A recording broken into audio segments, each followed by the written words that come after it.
Je vais parler un petit peu maintenant d'histoire de la première colonie jusqu'à la conquête. Ça va un peu clôturer cette première section-ci, qui est peut-être le rêve d'une Nouvelle-France de Champlain. Ça serait un bon titre pour lui donner pour ce premier segment-ci. En 1701, il y a eu des conflits extraordinaires. Entre autres, on a connu en 1660, tout près de Château-Blondeau et d'Hawkesbury aujourd'hui, le fameux combat du Lonceau où Dollard des Ormeaux, puis des valeureux compagnons là, qui venaient de Ville-Marie, de Montréal, et ils voulaient aller, dans le fond, à la rencontre des Outaouais parce qu'ils voulaient sauver la colonie. Il y a plusieurs histoires autour du fameux combat du Lonceau. Malheureusement, des histoires où ce que nos héros ont été vraiment salis. Hein, dans le temps de la Révolution tranquille, on a jeté l'eau du bébé, puis le bébé avec, finalement. Parce que, évidemment, cette histoire-là a été un petit peu encensée par les autorités religieuses, par le chanoine Groux, au début du siècle dernier, il y a une centaine d'années. C'était le grand héros. Dollard des Ormeaux faisait des prières à chaque coin de rivière et tout ça. Puis, mais finalement, c'était des braves jeunes hommes qui avaient fait leur testament. Ils ne pensaient pas nécessairement y revenir.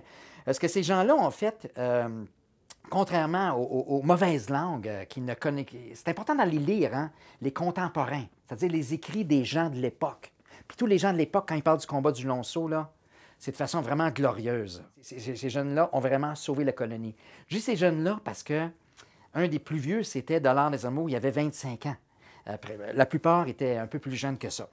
Donc, évidemment, chaque semaine, dans ce temps-là, il y a des conflits. Il y a un conflit franco-iroquois qui dure depuis longtemps.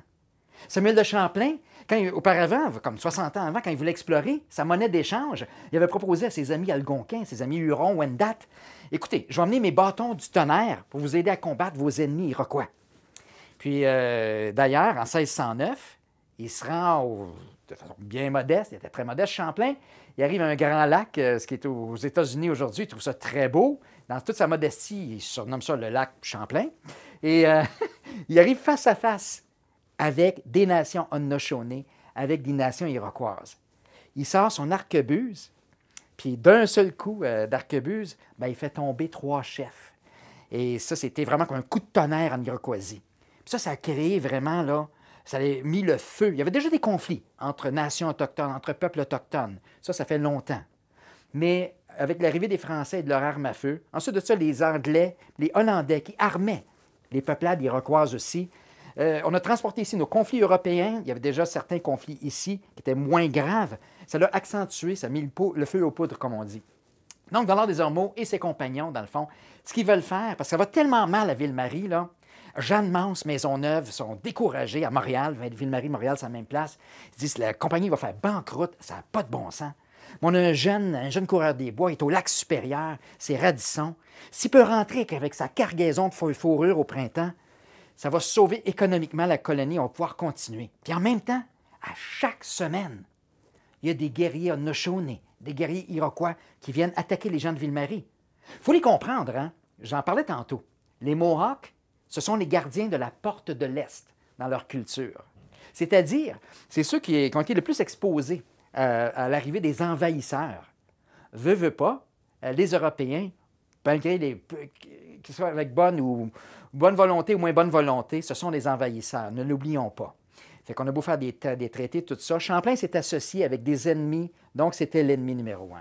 Donc cette guerre-là a duré pendant longtemps. Et un des faits les plus épiques, c'est le fameux combat du Lonceau, où finalement, on le sait, au niveau de l'histoire, il y a différentes versions. Ça dure environ 11 jours.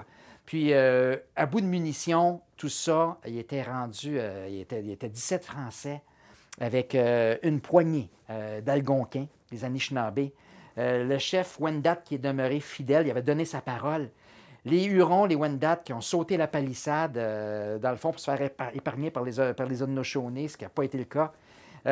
Puis, à bout de ressources, Dollard des Ormeaux, il a pris un mousqueton rempli de poudre et a voulu faire exploser pour un petit peu intimider l'ennemi. Puis, ça s'est retombé dessus, ça a créé une brèche dans le phare et bon, c'était le début de la fin. Toutefois, comme c'était dans la coutume, tous les Autochtones ramenaient leurs morts chez eux. Puis Ville-Marie a été épargnée. Et surtout, ce qui est vraiment important, le fond de l'histoire, c'est que ça a ouvert le chemin pour Radisson, qui est rentré à Ville-Marie quelques jours plus tard avec 80 canots débordants de fourrure. Puis ça a sauvé la colonie. Ce qui est de valeur, il y avait un gouverneur qui s'appelle le gouverneur d'Argenson, qui est un profiteur. Il a saisi la cargaison de Pierre Esprit Radisson, puis il a dit: Hey, tu n'avais pas de permis pour aller faire la traite des fourrures, je saisis ta cargaison. Le jeune Radisson puis son beau-frère des Groseilliers, il était pas content, évidemment. C'était comme une année d'effort. C'est injuste le traitement qu'ils ont eu. Ils se sont retournés de bord.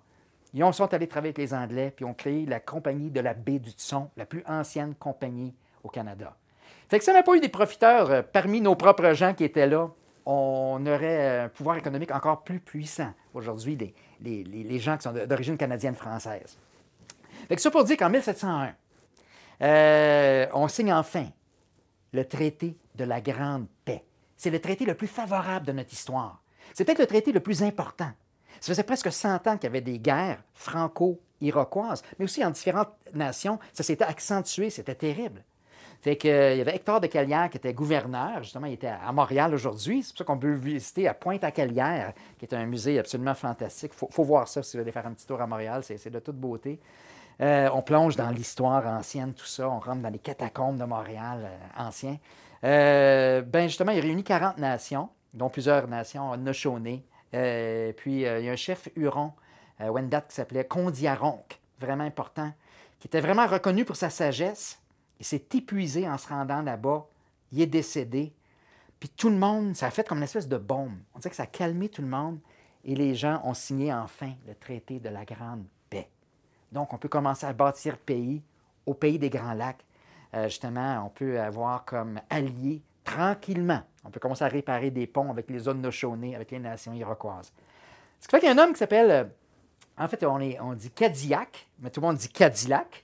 C'est Antoine Lamotte Cadillac, qui est un montréaliste, en fait. Il part de Montréal avec une centaine de personnes, dont son épouse, puis ils s'en vont créer une compagnie, en fait, une colonie qui va rivaliser avec Montréal, Trois-Rivières, puis Québec. Au niveau de la traite des fourrures, c'est la colonie du Détroit. Donc, on va bâtir le fort Pontchartrain, tout ça. Le Détroit, là, on s'entend, là, ça devient plus... C'est devenu aujourd'hui la ville de Détroit et Windsor par débordement. Donc, et c'est demeuré. Par la suite, on a continué à bâtir. On avait déjà des forts tout autour des Grands Lacs. Je vous le disais tantôt, le fort Frontenac à Kingston, le fort Rouillé à Toronto, le fort Niagara. Il y avait un fort à Sault-Sainte-Marie, des forts dans la baie du Tson aussi. Puis à un moment donné, bien évidemment, on sait c'est la guerre entre la France et l'Angleterre. La guerre de 7 ans, on est dans les années 1760. Ça va mal à la chope. Les guerres, dans la guerre, ça se passe en Europe, mais les batailles se passent beaucoup ici, sur le terrain. Ici, on a des jeunes soldats qui ont à peine 16 ans, qui essaient de bâtir pays. Souvent, ce sont le fait de sauver les meubles, de tenir le fort, comme on dit. Souvent, c'était des jeunes Français, des fois des jeunes miliciens canadiens aussi qui travaillaient avec eux. Puis, entre autres, on a retrouvé au fort Frontenac, où c'est que Kingston aujourd'hui, puis c'est drôle, les gens vont voir Kingston, puis « Hey, t'as-tu visité le Old Fort Henry? C'est donc intéressant. » Mon Dieu. Historiquement, il ne s'est rien passé au Old Fort Henry. Mais au fort Frontenac, la bataille qu'il y a eu là, il faudrait faire un film d'action, là. Je veux dire, comme Français, comme francophone, on n'a rien à envier à l'histoire des Britanniques, au contraire. Il y a eu, dans le fond, ce qui est arrivé, c'est que les Britanniques sont arrivés, ils ont bombardé le fort Frontenac. Il y avait des Acadiens réfugiés qui étaient là, qui s'étaient sauvés de la déportation, entre autres. Puis, ils ont réussi à tenir le fort pendant plusieurs jours, plusieurs semaines. C'était la même chose à Niagara, avec le commandant Pouchot, on s'est fait bombarder. À Toronto, les soldats français ont décidé de brûler leur propre fort pour pas que les Anglais s'en servent contre eux. Donc, il y a eu vraiment des batailles navales assez importantes sur le lac Ontario. Puis, ce qui arrive, c'est que, bien évidemment, c'est la conquête, si on veut. Les Anglais gagnent la guerre, les Britanniques prennent possession de la Nouvelle-France. C'est la fin de la Nouvelle-France. La fin? Puis, pas tout à fait. Puis, les gens, en fait, il y avait plusieurs personnes partout en Ontario. Ces gens-là sont retournés vers le Québec ou la vallée du Saint-Laurent, on ne disait pas le Québec encore à l'époque, vers la vallée du Saint-Laurent, ou même, ils sont même rentrés en France. Puis, comme on dit un petit peu dans le village, dans les histoires d'Astérix ou Obélix, tout l'Ontario devient romain, dans le fond. Est-ce que tout l'Ontario devient anglais? Et tout le monde s'en va? Non, sauf un village d'irréductibles. Franco, ce sont les gens du Détroit. La colonie du Détroit sont non seulement la plus ancienne colonie, ça fait au-dessus de 300 ans que des francophones qui ont toujours demeuré là. Des Chauvins, des Réaumes, des Marentette, des Beneteau, plein de gens comme ça. Puis en plus de ça, eh bien, ils ont mis au monde tellement de choses. La première école de tout l'Ontario, ben, c'est au Détroit que c'était créé. C'est des demoiselles Adémar et Papineau qui ont ouvert ça. Ensuite de ça, il y a plein de gens qui, au niveau de la justice, au niveau de l'économie, qui vont opérer, et qui vont décider de s'associer avec les Britanniques en se disant, peut-être qu'on a peut-être perdu la guerre, mais on peut gagner la bataille de tous les jours en gagnant du pouvoir par l'économie, puis sur le terrain.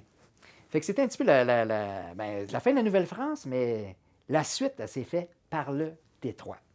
Donc, c'est la fin de notre première partie. Donc, la Nouvelle-France de Champlain, est-ce qu'elle va continuer à vivre malgré l'arrivée des Britanniques?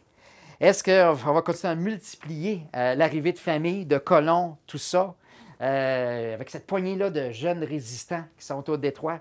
C'est ce qu'on va voir lors de notre prochain épisode.